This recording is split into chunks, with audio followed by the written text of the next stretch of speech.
ছাড়াও তো আছে গাড়িটা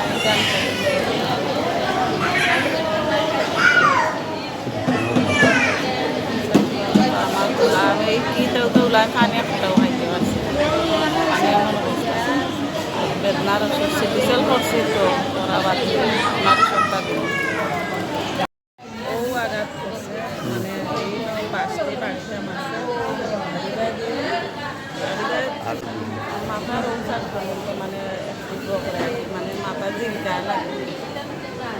এনারাই করার বাদে ওষুধ খাওয়ায় সামাইরে কয়দিন আগে কয়জনে টিকাইয়া গেছিল তারপরে টিকাইয়া গেছিল আমার জামাই কয়দিন আগে মামলা করতে বাড়ি এমন বাদে আমরা পরিচয় কিনা এমন দৌড়ে হিসাবে দিকে আমার জামাইকে আসামি থিয়েটার টিকাইয়া গেছে টিকাইয়া গেছে আমি আর বাদে কয়দিন 3-4 দিন বাদে এখনকে আইয়া দেখি আমার ও গেটের সামনে আইসে কয়জন বেটা মানুষ মিললে 12 ও বেটাইন মানুষ আর আমার বাসার কয়জন মিললে আমার এখন মারামারি করেতে বেটিতে ওর লোকের সহযোগিতা করছে আমার বাসার বেটি বাদে তো আমার 6-7 জনে মিললে আমার মারামারি করলো করিয়া আমি অজ্ঞান অবস্থায় আসছিলাম আমি আর